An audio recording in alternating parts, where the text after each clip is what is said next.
Hello everybody, it's Catherine from Jayne Catherine on Books, and I've got an apology to make. I failed at Vlogmas. I'm so sorry. I did say I was going to do 12 days of Vlogmas, but I just couldn't do it. December was a particularly tough month for me, leading up to Christmas, our first Christmas without my mum, and I just couldn't face doing it all. Just had a nice quiet time. So yeah, I'm fine now. We had, hope you all had a wonderful Christmas. We had a wonderful Christmas. We went to Leicestershire and spent some lovely time with the family, and also made a quick trip down to London to see my dad and my sister and brother-in-law. And it's New Year's Eve now, we're back at home, and I'm looking forward to getting into 2019 with a positive attitude, and looking forward to what a brighter year is going to bring for us. So what I thought I'd do is a quick last minute 2018 haul, the last haul of 2018. Some of these are Christmas presents, some of them are, there's a good sale on at the Works if you live in the UK, and yeah, you can get so many books there. So without further ado, let's have a look what I've got. So the first one is Sawdays, and this is special places to stay, dog friendly breaks in Britain. Now this guy does loads of different like travel books, my sister tells me. I got this from my sister, and this is great. It's full of all sorts of places that are dog friendly, which is a blessing, because a lot of places don't like dogs to be staying, and yeah, it covers all areas of the UK, so I'm looking forward to that. So there we go, that's the Sawdays book. Next, got this book from my son Adam and Charlotte, and this is not Sophie Kinsella at all, it's it's Tom Fletcher, the Christmasaurus. I haven't read this. I have got a copy of this, but it's not a very nice copy, I have to say. It's an old second-hand one, so look, I've got my very own blue edges, which looks delightful, and I haven't read it, so yeah. Oh, knocking everything over in the lounge. Next, another one from Adam and Charlotte. This is Sophie Kinsella, and this is Surprise Me. Now, I actually received an email from Penguin Publishers saying that they're doing a read-along, not a read-along really, book challenge for 2019, and was I interested in participating. And I thought, yeah, that I've not done that before, that'd be something different. So every month they send you a list of choices that they recommend, and I'm really excited because this one, Surprise Me, was on the choice for January, so I've already got January's choice, so very happy with that. So that Surprised Me, Sophie Kinsella. Next one, again from Adam and Charlotte, Only Child, and this is by Rhiannon and Navin. It's got, look, the inside page so you can see through the window. Now originally I thought I'd not got this, and then I started reading it, and I thought, do you know, I'm sure I've read this. I didn't have my own copy, but I did read this for the publishers and did a review for them. It's a long time ago. I think it was either the very beginning of this year, I think, or late last year. And this is a very good book. Quite sad, quite emotional. It's about a school shooting with youngsters, and how a family copes with losing one of the children and one surviving. So well worth a read. 13 Reasons Why. This is by J. Asher. Now this was recommended on, let me think, Chelsea Dolling Reads, and it sounded good. It's a YA. See, I've got out of the habit of doing these films, and I'm not as articulate as normal, if you think I'm articulate, but I'm not. Yes, I can see raised eyebrows there from David.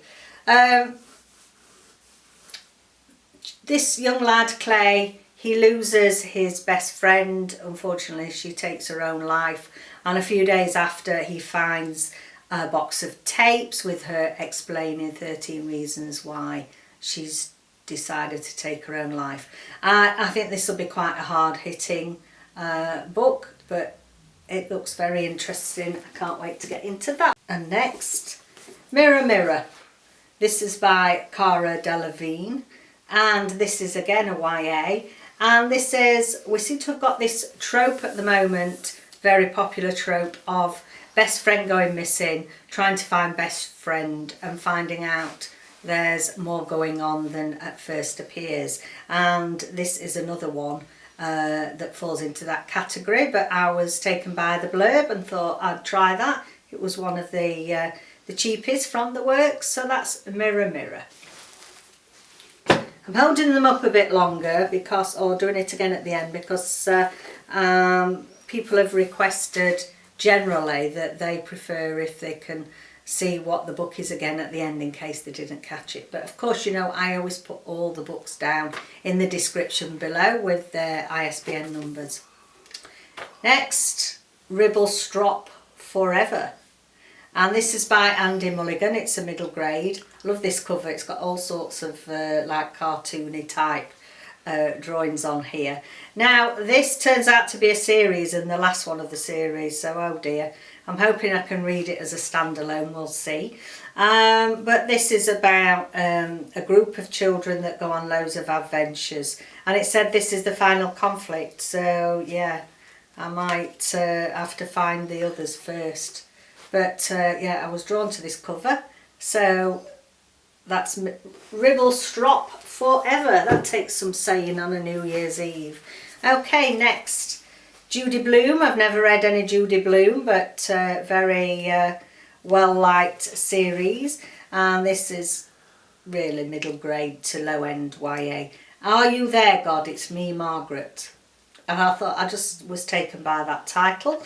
And yeah, it's about a young girl that really is having loads of troubles at school and doesn't know who to talk to. And obviously she feels that one person will listen to her, and that's God.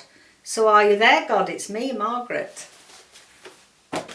Next, The Spin, Rebecca Lisle. And this looks an exciting one. It's a mystery.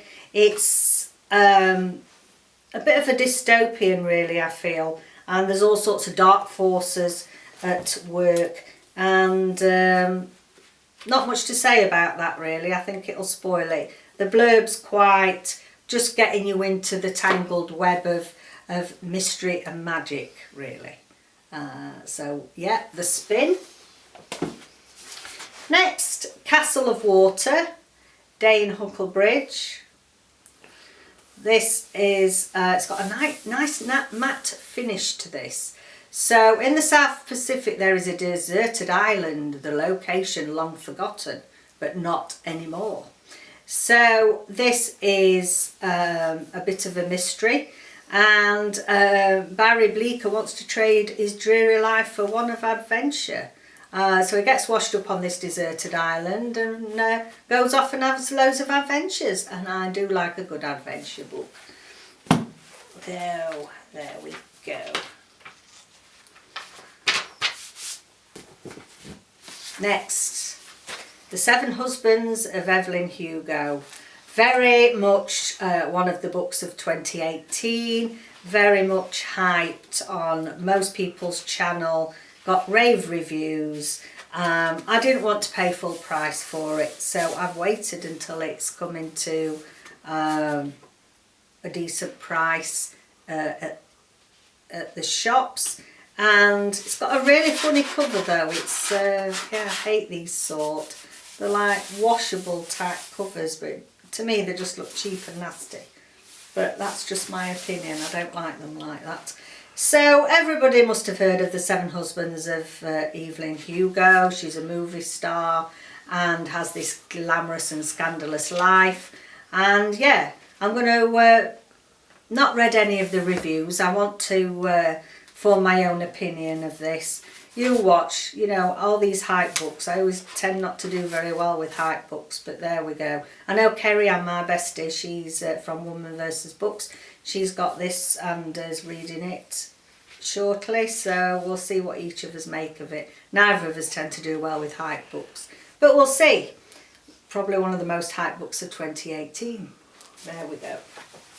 Next, let me try and turn them over so I can stop them all falling.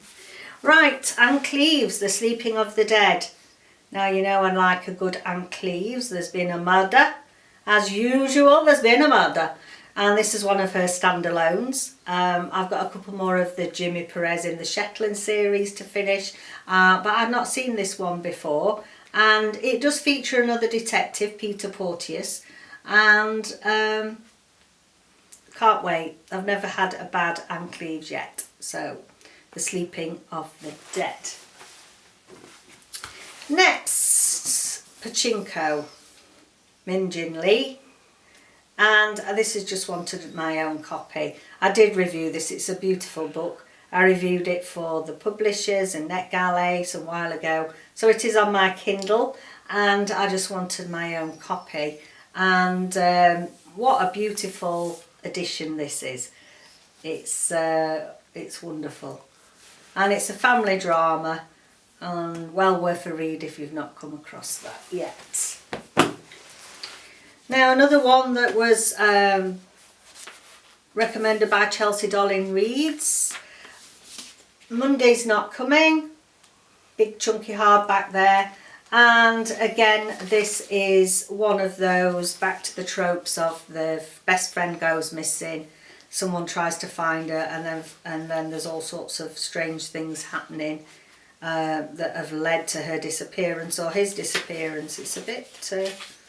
I've got some pages that are all folded funny inside there. So that really, I think it was a 5-star read for Chelsea. And yeah, looking forward to that one. One I picked up at the hospital when we went over to the cardiology at Castle Hill in Hull for David's checkup. Really excited to see this hardback, The Long Song by Andrea Levy. I like Andrea Levy's writing and I particularly loved The Small Island, which most people must have read, I'm sure. If not, you need to go and find yourself a copy of Small Island. It's a beautiful book. And how exciting to find this beautiful edition on their, you know, trolley for 50 pence. I always put a bit more in because it's obviously for the cardiology charities. And this is about slavery. It's been on the television. The film has been on the television this Christmas, although we didn't see it and I wanted to watch it till I've read the book. Lovely end papers. And I'm going to read this. I've recently got the Underground, what's it called? The Underground Railroad. Couldn't think of it. Again, quite a hype book from a couple of years ago, and I've recently got one from the second-hand shop, and that's to do with the slave run and slavery. So I'm going to read that as well as The Long Song, because I'll explain later in another video, but I'm going to be doing duos. I'm going to be doing 2 books that have got a similar theme, read them together and look at them and compare, contrast, see how that works, reading 2 books with a similar plot theme together. So that's The Long Song, Andrea Levy. And then last but not least, Eleanor Oliphant is Completely Fine by Gail Honeyman. Another well-hyped books. This is the final one for me to read now. I set myself the Costa Challenge, Costa Book Award Challenge, and I'm, let's have a look, just not even quarter of the way through. In the Days of Rain, which is the non-fiction winner, about a cult, Rebecca Stott. Just got that to finish, and I've already started Eleanor. Oh wow, I'm loving Eleanor already. I'm only up to page 100, and look, you can see how many stickies I've put in already, comments and underlinings. She's a wonderful character, and the writing is beautiful. So for those of you that have not read this, and it's yeah, so far it's proven to be well worth the hype, which is unusual for me. Go out and see if you can get a copy. Again, this was from Adam and Charlotte. So there we go. It's coming to the end of 2018. All have a wonderful evening, keep safe, and I'll see you back again in 2019. Many good wishes for tonight. Bye.